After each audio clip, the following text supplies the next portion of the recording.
All right, this is gonna be a good video. What's up, friends? Sony has just dropped a massive firmware update for 4 of their higher end cameras today. And a lot of these features are things we've been asking for a really long time. And I have not made a video on the A7S III in ages, but this is actually probably my most favorite camera of all time. I've worked the crap out of this thing for like 3.5 years. It's crushed everything I've thrown at it. Basically every YouTube video you've watched over the last 3.5 years has been shot on this camera. I've shot commercials, music videos, client work, and it's been basically flawless. Now I'm just gonna focus on the A7S III update because obviously there was new firmware for the A1, the A7 IV, and the A9 Mark III.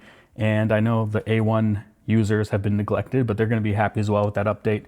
I'm also gonna show you how to do the firmware update on this as well at the end of the video if you have an Apple Silicon Mac, because it's the most ridiculously convoluted process to do.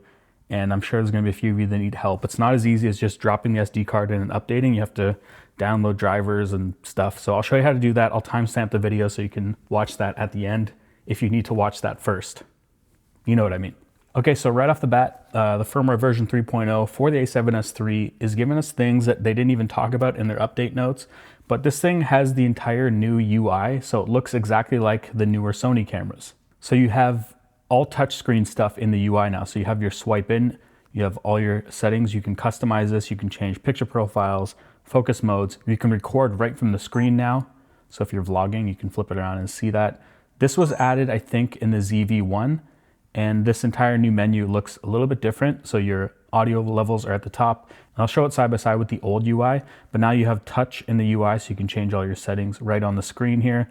And this is all new because this was not in the old version, and they don't even mention this in their firmware update. So if you go to menu here now, you also have your at a glance settings. So we can go up here, and this is really cool. This was added in some of the newer cameras as well, but now you can go in here and change your settings easily just at a glance, and that's really cool. And that's, again, something I didn't see mentioned in the notes. And of course, they added focus breathing compensation to this camera, which is awesome because it was released later on in the newer cameras, and it's something I didn't know you could even add to this, but the FX3 did come with it, and that's basically the exact same camera as this. So I have shown focus breathing compensation in the past, so I'm not gonna explain it to you, but it is a pretty big deal if you have some Sony lenses that have a lot of breathing, and this is gonna correct that. They've also added the ability to shoot DCI 4K and true 24 frames per second, and that requires a free license to install, and I haven't done that yet, but it is in this firmware update, and I don't know how many people actually need that, but you have it.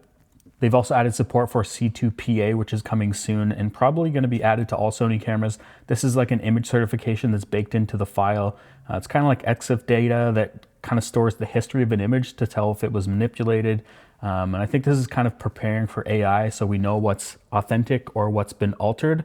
And there's no license for it yet, but it is coming and it's set up for this camera now. They've also updated it to work with the new Creator app, which has replaced the Imaging Edge app. And this is for controlling the camera and sending photos and videos to your phone directly from the camera.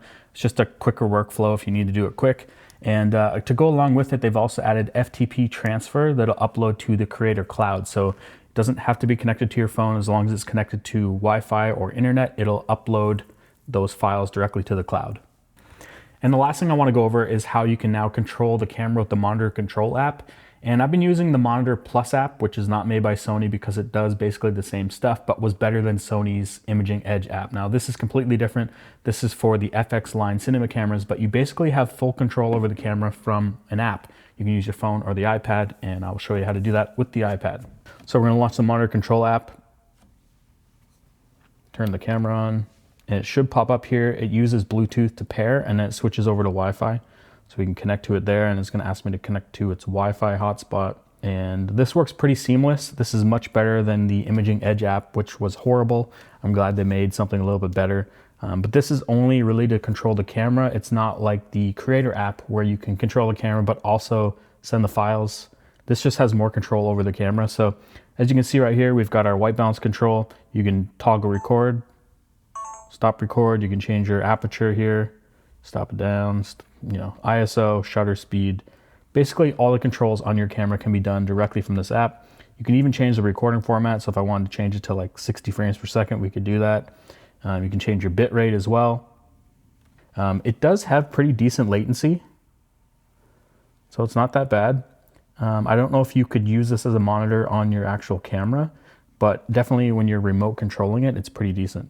And then up here, we've got our basic control or focus control. So right here, it's kind of like a focus puller. So we've got to have this in manual focus.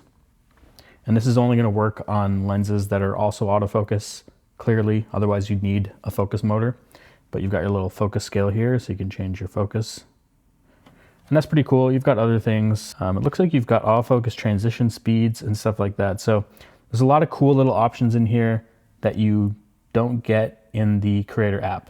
And so I thought it was worth showing because it's something they've added to this camera.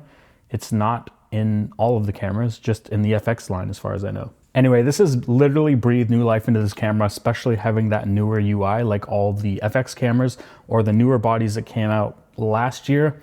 But it's still missing a few things. It would have been nice to have like shutter angle, but I assume that we'll have to wait for the A7S IV, which honestly could be coming this year because it's been almost 4 years since the A7S III came out. And yeah, I want to say thanks to Sony. Thank you for listening to us and adding the firmware updates that we've been asking for over these years. And it's making this camera that much better 4 years later. And if I could tell you to all go run out right now and buy one because I really love this camera that much. It's not cheap, but it's definitely been rock solid for me and it's paid itself off 10 times over the last 3.5 years.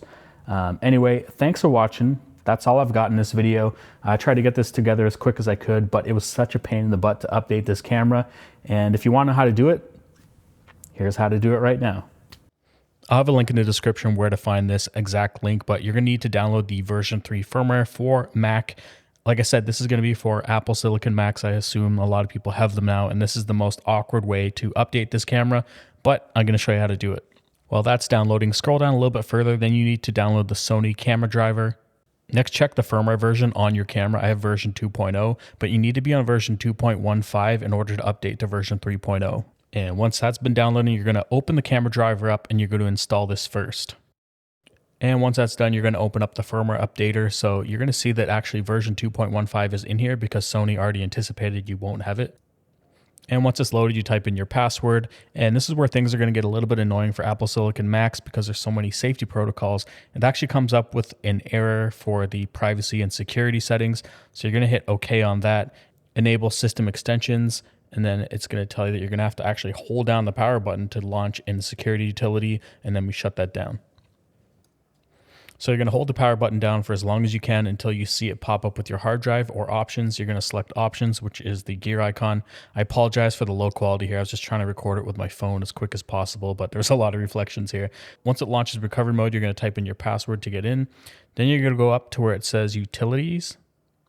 You're going to go to startup and security. Then go to unlock and type in your password once more.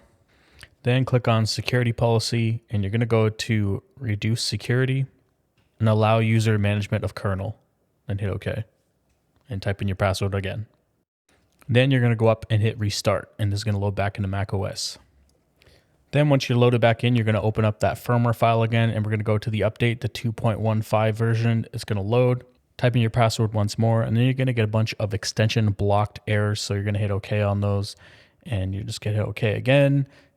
And then you're going to go to your privacy and security settings and hit details. And then you're going to use your password once more. Turn on Sony imaging products and the J Micron technology. Hit OK, then type in your password once more, and then you're going to restart. But this is what I had to do. Then while it's restarting, you might as well plug in your USB-C cable from the camera to the computer. And then you need to make sure the camera is set to USB mass storage device. Now that all that's set up, we can launch the firmware update again. So we're going to go back into the 2.15. We're going to load that up, and this time it'll finally see the camera and work. Then you're going to click next, and this is where it's going to check to see which version you have. And you're going to see I have version 2.0, and we're going to update it to version 2.15. Hit next.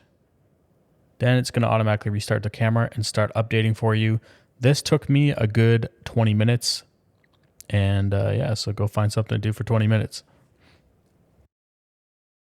And when that's finally done updating, which seemed like an eternity, you can now update to version 3.0. And once this loads, it'll show you that you're actually updated now to version 2.15, and you're going to go to version 3.00. Then you're going to hit next, and this is where it's going to take another 20 minutes to 25 minutes to update the camera to version 3. And this is how I had to do it. I don't know if it's going to be like this for everybody, but unfortunately, This was all the steps that I had to go through in order to update this camera. Now, apparently from this version on, you can do it from the SD card, which is way easier. Anyway, hopefully this video helped you. Thanks for watching. If you liked it, give it a thumbs up. If you dislike this video, give it a thumbs down twice. Don't forget to hit that notification bell, and I'll see you guys in the next one.